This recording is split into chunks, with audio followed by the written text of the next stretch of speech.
All right, so I'm going to go over what I think is one of the biggest bang for your buck exercises that you can possibly do. If I could only do one exercise, this would probably be in contention for being that exercise. And I think anybody who's capable of doing this exercise, and a lot more people are capable than they aren't if you just take the time to learn it, should definitely do this exercise, and that is the overhead squat. So a couple of reasons that this is a great exercise. Number one, I've talked about this before, we spend a lot of time kind of here with this bad posture. People try to do everything and stretching to get that better.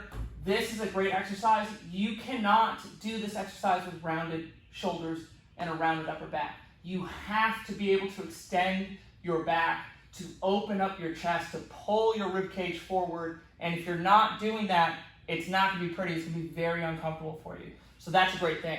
Another one, really important muscles that help to pull the shoulder blades back and down and retract them are the mid and lower traps, and they're extremely hard to target. You can do band pull-aparts. I like band pull-aparts, but nothing hits my mid and lower traps like this exercise. If you'll see Olympic weightlifters, they're mid and lower traps right between the shoulder blades. Not up here is your upper traps, but right back in here are huge, very, very, very strong.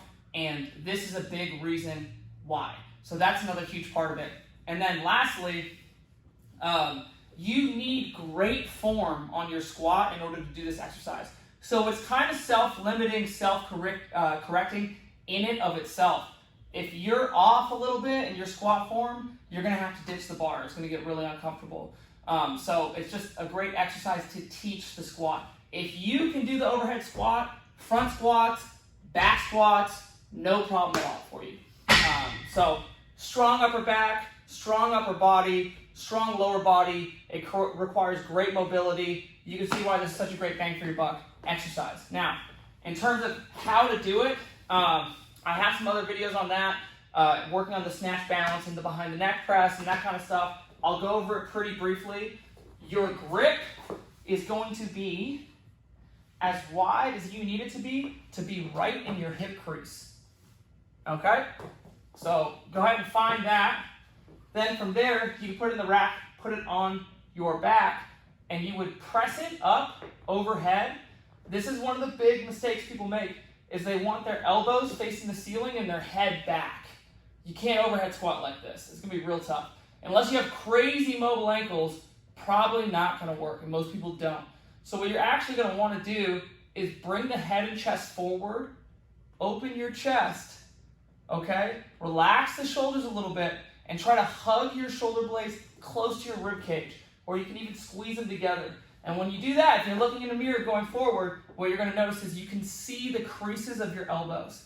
You're gonna try to keep this torso angle the whole time, okay? So you don't wanna start coming up and going backwards like this because you're gonna wanna ditch it.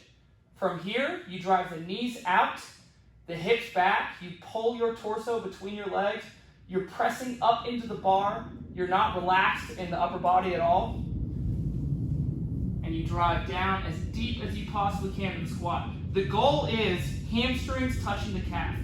And if you'll notice, if you look at this from the side, unless my form's off, which could be a little bit, the bar should be right over the middle of the foot the entire time. And the best way to get this exercise better is to go nice and slow. Sit in the bottom position. Try to maintain as good a posture as you possibly can. You'll notice I have Olympic lifting shoes on. They've got a little heel lift that helps a ton for most people. If you don't have Olympic lifting shoes, you can elevate your heels on something simple like little 10-pound weight plates right here, and I'll show you the difference. You'll probably just end up a little bit more upright when you do it. So heels up here, press the bar up, shoulder blades are squeezed together, and you probably manage to sit a lot deeper with a lot more of an upright torso and drive it back.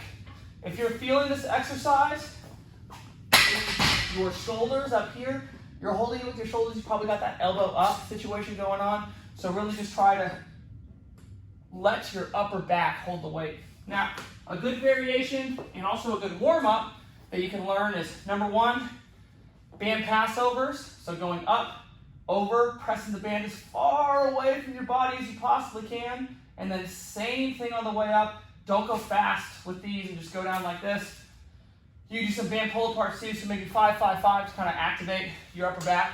And then from here, do it with the band, which is much more forgiving. And you can just practice like that. Then you can move on to a broomstick, and then eventually to a barbell, and then start loading it up with some weight.